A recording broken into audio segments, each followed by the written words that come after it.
The Mississippi River was a serpent of silt and sorrow, winding its way through St. James Parish like an ancient god that demanded a tribute of secrets. Its waters were thick, a churning brown slurry that swallowed the stories of the lost and the screams of the forgotten. Along its muddy embankments, the sugarcane plantations of 1776 sprawled under a sun that offered no warmth, only a blistering, suffocating heat that turned the fields into green prisons. This was the Bellere estate, a kingdom built on the broken backs of 300 souls who labored in a rhythmic, agonizing cadence. Here, the only music was the devil's symphony, the rhythmic clinking of iron chains and the sharp staccato crack of leather whips that punctuated the humid air. In the heart of this emerald hell stood Noah, a man whose presence was as heavy as the shadows he inhabited.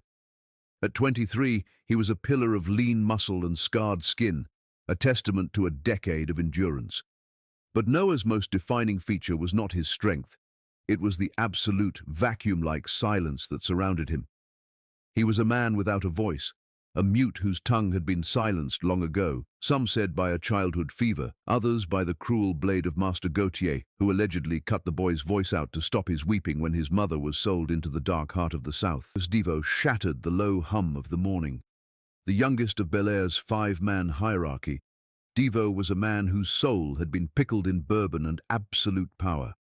He rode a chestnut mare, his face a peeling, sun-scorched red that matched the cruelty in his eyes. He delighted in the sport of breaking men, preferring the thrill of a fractured spirit to the administrative duties of his father's lands. Devo circled back to Noah, his horse's hooves pulverizing the cut cane into the black mud. He leaned down from his saddle, the smell of cheap whiskey and arrogance wafting from him like a miasma. "I've always wondered what goes on in that empty head of yours," Devo sneered, his whip trailing in the dirt. "All that silence. Maybe you're just too stupid to realize you're a beast." The other workers looked away, their spines curving in instinctive submission. But Noah did something forbidden. He raised his head. He met Devo's eyes with a stare that was ancient, patient, and utterly devoid of mercy. For a moment, the overseer's smile faltered, a flicker of genuine primal fear crossing his features before he jerked the mare away, muttering curses to hide his sudden unease. During the midday water break, Noah sought the shade near the water station, where Mama Bess sat weaving palmetto fronds. She was the plantation's unofficial heartbeat, a reader of signs and a weaver of fates. When Noah reached for a ladle of warm liquid, her gnarled, ancient hand clamped onto his wrist with the strength of iron. Her milky, cataracts-filmed eyes seemed to pierce through his skin, seeing the darkness that had taken root in his marrow. "Death follows you, boy," she whispered, her voice a dry rasp against the buzz of cicadas. "5 ravens I saw perched on the big house this morning, 5 omens of blood. They took your voice, your name, and your kin, but vengeance is a hungry ghost. It only makes more of its own kind." Noah pulled his wrist free, his expression unchanged. But the message was received. He knew the mathematics of the plantation. He knew the names of the 5 men who held court over their suffering: Devo, the drunken sadist; Colton, the veteran head overseer; Fipe, the master's weak-willed nephew; Montgomery, the cold-hearted slave trader; and Dutch Wilm, the foreman who was more beast than man. In Noah's mind, they were the 5 ravens, and their time of flight was coming to a close. As the sun dipped toward the horizon, painting the Louisiana sky in shades of bruised purple and burning orange, the 5 men gathered at the overseer's cabin for their weekly ritual of gambling and drink. This cabin, perched on cypress blocks above the damp earth, was their sanctuary of vice. Noah, moving with the practiced invisibility of a shadow, slipped into the crawlspace beneath the floorboards. The air was thick with the scent of mildew and the damp, acidic smell of the earth, but it provided a front-row seat to the architecture of their cruelty. Above him, the floorboards groaned under the weight of their boots and the thud of whiskey bottles. He listened as they laughed about the day's corrections and discussed selling off the troublemakers before the harvest. He heard Dutch Willem suggest breaking Samuel, claiming the old man still had too much hope in his eyes. Noah's jaw tightened in the darkness. These men believed they were gods, masters of a universe that ended at the plantation's edge. They were unaware that the ground beneath them was no longer stable. that the silence they so often mocked had transformed into a lethal, focused intent. The first move of the silent storm began when Marcus Devo stepped out of the cabin to relieve himself, his steps heavy and stumbling from the bourbon. He hummed a jaunty New Orleans tune, his back turned to the copse of banana trees that lined the cabin's perimeter. Noah emerged from the shadows like a memory, silent, inevitable, and cold. He struck with a knife stolen from the smithy, the blade finding the soft space beneath Devo's ribs and angling upward with a precision that turned a scream into a wet, bubbling gasp. Noah held the dying man as he slid to the ground, his gaze fixed on Devo's widening eyes until the last spark of consciousness vanished. He left the knife protruding from the overseer's chest, a vertical line of judgment, and vanished before the body had even cooled. Back in his cabin, Noah lay on his thin mat, his heart beating a steady, calm rhythm. The first raven had fallen, and the silent language of blood had finally begun its long-awaited translation. The morning bell at Bellere was usually a summons to labor, but on the dawn following Devo's death, it was replaced by a high, thin shriek that shattered the humid stillness. A cook's helper, stumbling toward the big house to stoke the morning fires, had found what remained of Marcus Devo. The plantation erupted into a frantic, disjointed chaos. Master Gautier emerged in his nightclothes, his face a pale mask of disbelief as he stared at the knife protruding from the chest of his youngest overseer. The weapon was a silent accusation, a piece of plantation iron turned against its masters. Noah stood among the gathered slaves, his head bowed in the practiced posture of submission, his face a void of emotion. Around him, the air was thick with the scent of wood smoke and the copper tang of blood. He watched as Sheriff Arseno arrived, a man whose authority was carved out of the backs of others with a lead-tipped lash. Arseno didn't look for truth, he looked for a sacrifice. When the investigation yielded no blood-stained clothes or hidden weapons, thanks to Noah's midnight trek to the bayou, the sheriff chose 2 innocent men from a neighboring field and declared them the culprits. They were hanged by noon from a sprawling oak, their bodies swinging like pendulum weights of a broken clock, a warning that someone always paid the price for a white man's death. The hangings didn't quell the fear, they only fueled the paranoia that began to rot the plantation from within. The remaining 4 targets, Colton, Fipe, Montgomery, and Dutch Wilm, retreated into a tighter, more lethal cohesion. They no longer walked the rows alone. They traveled in armed pairs, their eyes darting toward the tree line where the Spanish moss hung like grey, weeping ghosts. The white masters spoke of British agitators and revolutionary spies, inventing grand conspiracies to explain the clinical precision of Devo's end. They couldn't bring themselves to believe that the threat lived in the silence of the man who hauled their water and cut their cane. Amidst this tension, Montgomery, the slave trader, decided he could no longer wait for the unrest to settle. He was a man of ledgers and logistics, a predator who saw human beings as mere entries in a book of profit and loss. He announced his departure for New Orleans to settle a shipment of new cargo, taking with him 2 young men he had recently purchased. Noah watched from the shadows of the barn as Montgomery checked the priming of his pistols, the trader's face set in a sneer of cold indifference to the lives he had uprooted. Noah knew he had only a narrow window before Montgomery reached the relative safety of the city. That evening, as the work crews gathered at the water station under the watchful, nervous eyes of a new overseer named Petit, Noah caught Samuel's gaze. Through a series of subtle hand signals, a language born of decades of shared oppression, Noah asked for a cover. Samuel, whose back still ached from the memory of Montgomery's lash, understood the weight of the request. "You asking to help with the barn work tonight?" Samuel shouted for the benefit of the guards, his voice steady despite the hammer of his heart. "Sure, we could use strong hands for those feed sacks." Petit, distracted by a rustle in the nearby brush, merely waved them off.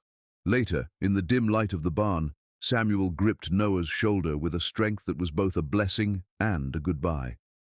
"He'll take the river road," Samuel whispered, the scent of hay and old dust surrounding them. "He stops at the Riverside Inn by midnight. But Noah, they'll know it's one of us if another falls. They'll burn the quarters down to find the ghost." Noah met his friend's eyes, and in that silent exchange, Samuel saw an resolve that was beyond fear. The journey through the swamp was a descent into a world of primal shadows. Noah moved with the fluidity of a panther, his bare feet finding purchase on cypress knees and submerged roots that would have tripped any man unfamiliar with the land's treacherous geometry. The Louisiana night was a chorus of the wild, the deep, guttural thrum of bullfrogs, the rustle of palmetto fronds, and the distant, haunting cry of a screech owl. He bypassed the main road, navigating the dark water of the bayou, where the reflections of the stars broken on the surface like scattered diamonds. He reached the riverside inn just as the moon reached its zenith. It was a rugged two-story structure of warped cypress planks, sitting on a rise above the Mississippi's churning currents. The slave pen, a crude wooden cage with iron bars, stood 50 yards from the main building. Inside, Noah could see the silhouettes of the two young men Montgomery had purchased, their heads bowed in the crushing weight of their new reality. He approached the pen like a ghost, pressing a finger to his lips, when one of the boys looked up in terror. Infiltrating the inn was a task of patience. The building was designed for the stifling heat, with wide galleries and windows left open to catch any errant breeze from the river. Noah climbed the external stairs with a lightness that defied his size, testing each board for the telltale groan of old wood. He found Montgomery's room on the second floor, the door chained from the inside but the window covered only by a thin, billowing curtain. Inside, the air was stagnant with the smell of stale tobacco, expensive bourbon, and the greasy scent of the traders' travel rations.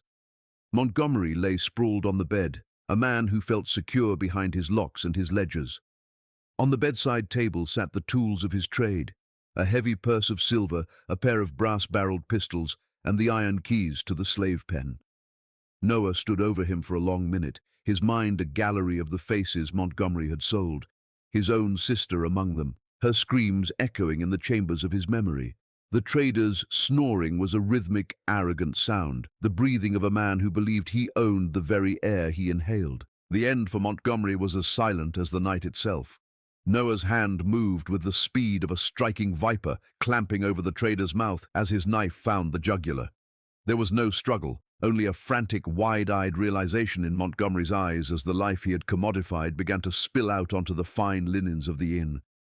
Noah held him until the last tremor left the man's body, feeling the heavy debt of 1,000 broken families settle into the coldness of the corpse. He didn't take the silver. He took the keys. Slipping back out the window, he returned to the pens and unlocked the gate with a soft, metallic click. The two young men stared at him, unable to comprehend the silent spectre who had granted them a miracle. Noah made a sharp, pushing motion toward the north, his eyes commanding them to move. As they vanished into the brush, Noah turned back toward Bellere, leaving the second raven dead in his nest. He reached his cabin before the first light of dawn, the morning mist swallowing his tracks, leaving only the legend of the silent storm to follow in his wake. The discovery of Montgomery's death was the final crack in the plantation's facade of control. Fear, once a tool used by the masters to bend the enslaved, had now reversed its flow, a cold and creeping tide that seeped into the big house. Master Gautier had fled to New Orleans under a cloud of cowardice, leaving his nephew Fipe and the head overseer Colton to manage a deteriorating empire. The estate was no longer a place of industry. It was a sprawling, paranoid fortress. Armed guards from the parish militia were brought in, their tents forming a white canvassed ring around the mansion. They moved with the jittery energy of men who knew they were being watched by eyes they couldn't see. Colton, the veteran, was the only one who seemed to retain his senses, though even he had begun to sleep with a cocked pistol in each hand. He had the quarters searched every night, turning cabins upside down in a desperate search for the ghost who had claimed two of his comrades. Yet, every morning, Noah was there, head down, shoulders bent, the perfect picture of a broken, silent beast. He was the eye of the storm, a void of sound in a world that had suddenly become very loud with the rattling of sabers and the barking of hounds. Nature herself seemed to conspire with the rising tension, as a series of violent summer storms turned the Mississippi into a bloated, churning monster. The river groaned against its levees, its brown waters rising until they threatened to reclaim the very land the masters had stolen. One night the earth simply gave up. A primary levee in the lower fields collapsed with a sound like a distant cannon shot. By daybreak, 300 acres of prime sugarcane were submerged in a stagnant chocolate-colored flood. The crisis demanded every available hand. Hierarchy, usually so rigid and absolute, was briefly discarded in favor of survival. Guards set down their rifles to haul sandbags. Masters waded into the muck alongside those they claimed as property. It was a scene of biblical chaos, men, mules, and machinery struggling against the weight of the river. Dutch Wilm, the foreman, was the architect of the repair. He was a man made of gristle and raw, unrefined rage, and he thrived in the misery of the flood. He bellowed orders, his whip occasionally flicking out to strike those he felt were not moving fast enough against the rising tide. Noah was assigned to a detail cutting cypress poles from the deep swamp at the property's edge. It was dangerous, grueling work, conducted in chest-deep water where the line between land and river had vanished. The swamp was a labyrinth of cypress knees and hanging Spanish moss, a place where the air was thick with the smell of rot and the hum of a billion insects. Dutch Wilm, frustrated by the slow progress of the reinforcements, waded out to where Noah's crew was working. He was alone for a moment, his personal guards occupied with a bogged-down wagon 50 yards away. The foreman stood on a partially submerged root, his massive frame silhouetted against the grey, weeping sky. "You, the mute!" Wilm roared, the rain slicking his hair back from his brutal face. "I told you to cut the heavy timber. Do I have to drown you myself to make you understand?" Noah didn't flinch. He moved deeper into the water, toward a spot where the current from the broken levee ran with a deceptive, lethal speed. He knew this patch of swamp. He knew where the ancient roots formed a natural underwater trap, a jagged hook of cypress that could snare a man's boot and never let go. With the deceptive grace of a predator, Noah led Wilm further into the murky depths. The foreman, blinded by his own arrogance and the lashing rain, didn't see the danger beneath the surface. He reached for the heavy saw in Noah's hand, intending to strike the silent man or perhaps demonstrate the proper way to fell a tree. As he stepped forward, his heavy leather boots slid into the crook of the submerged root. Noah didn't use a knife this time. He didn't have to. He simply leaned his weight into the foreman's chest, a sudden, explosive surge of strength that sent the massive man off balance. Wilm's legs snapped with a sickening wet crack as it twisted in the root's grip. He went under with a muffled cry, surfacing a second later, his eyes wide with a primal, watery terror. "Help me!" he sputtered, the current pulling at his massive frame, dragging him toward the deeper channel of the break. Noah stood perfectly still, his machete held at his side, his expression as unmoving as the cypress trees. He watched as the river he had known all his life claimed its due, the water filling the foreman's mouth and silencing his final, desperate pleas for mercy. The struggle was brief but violent. Dutch Wilm was a strong man, but he was fighting the weight of the Mississippi and the unforgiving earth. When the last of his strength failed and he was sucked beneath the surface for the final time, Noah waited another full minute to be absolutely certain. Only then did he swim toward where the body had disappeared, his movements calculated to look like a desperate rescue attempt. He surfaced 10 minutes later, gasping for air, and stumbled back to the shallower water where the other crews were working. He gestured frantically toward the deep, making drowning motions, his face a carefully constructed mask of panic and distress. The alarm was raised, and search parties waded into the swamp, but it would be 2 hours before they pulled Wilm's bloated, muddy body from the roots. Sheriff Arsenault conducted a cursory investigation, but with several white witnesses testifying to Noah's heroic attempt to save the foreman, there was no ground for arrest. To the masters, it was a tragic casualty of the flood. To the enslaved, it was the third raven falling in a row. As the sun set behind the weeping clouds, the atmosphere at Bellere shifted from paranoia to a deep, funereal dread. 3 of the 5 were gone, and the nature of their deaths, one by blade, one by illness or shadow, and one by the river, suggested a predator that was as versatile as it was patient. Colton and Fipe were now the only ones left, and they retreated into the big house like wounded animals.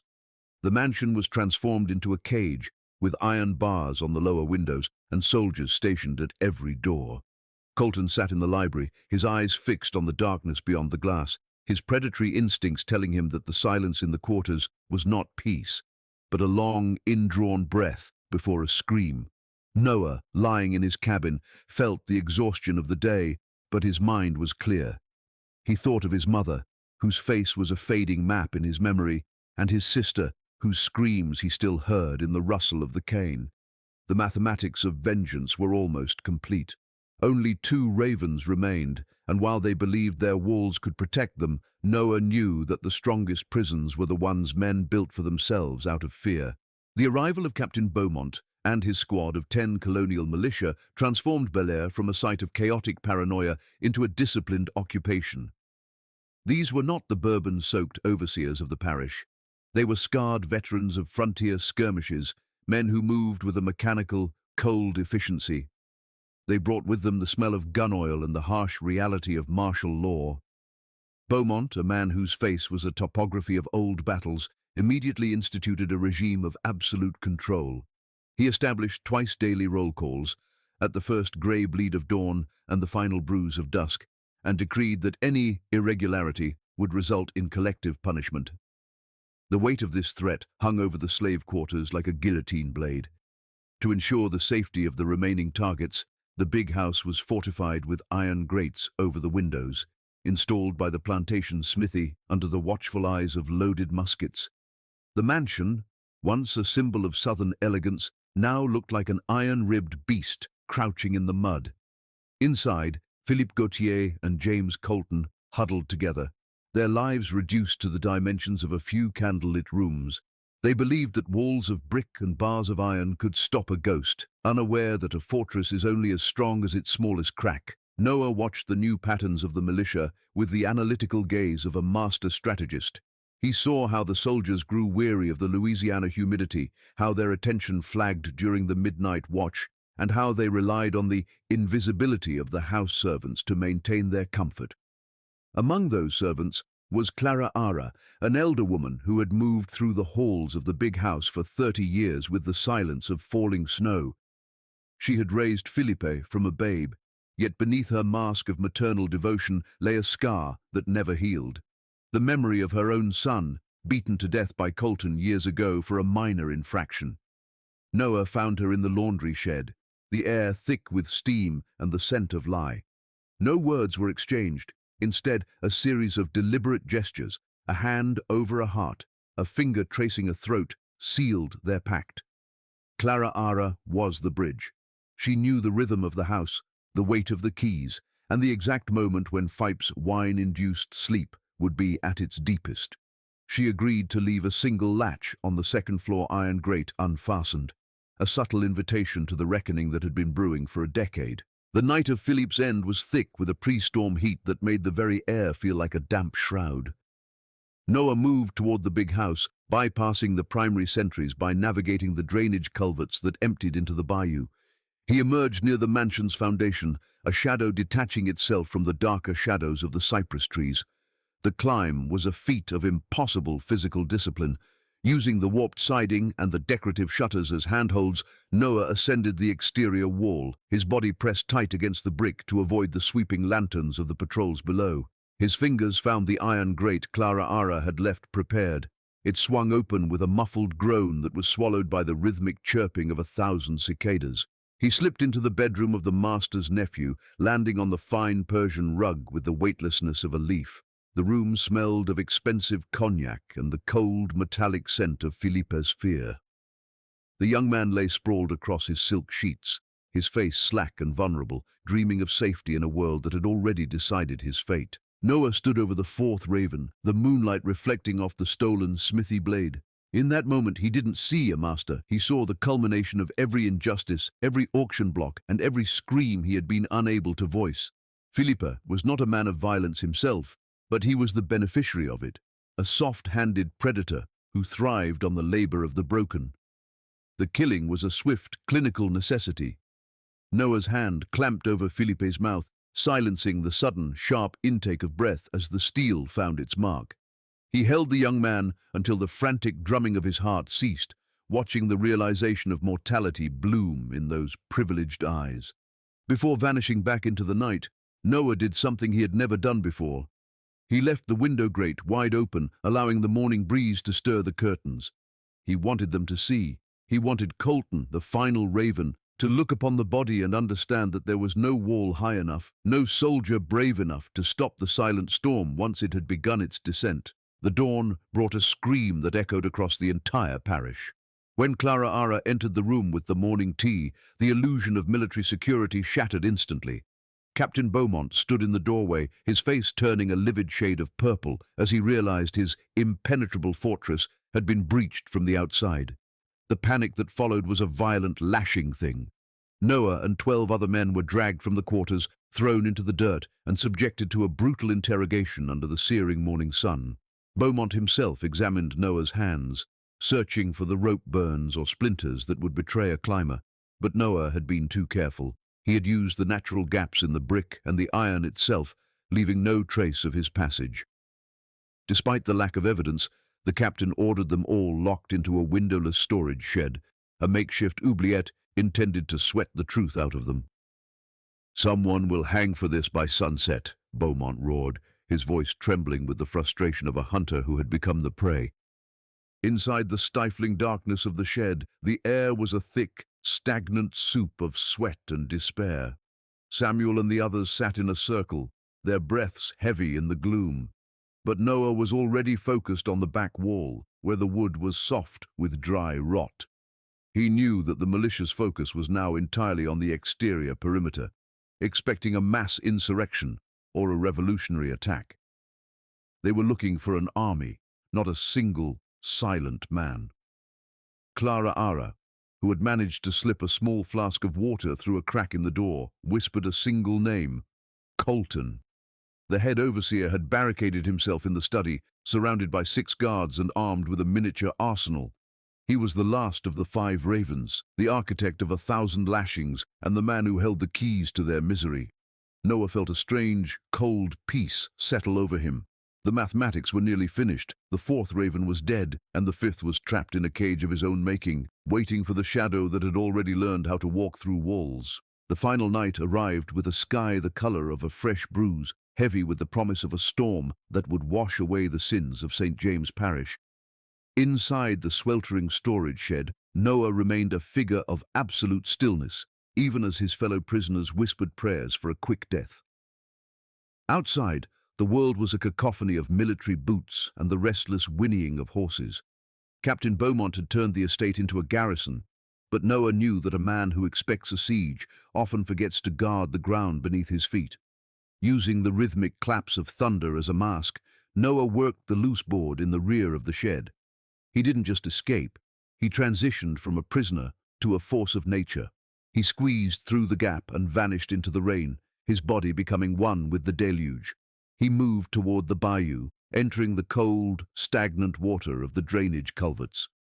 The tunnel was a narrow throat of brick and slime, but it led to the one place Beaumont's soldiers hadn't secured, the mansion's root cellar.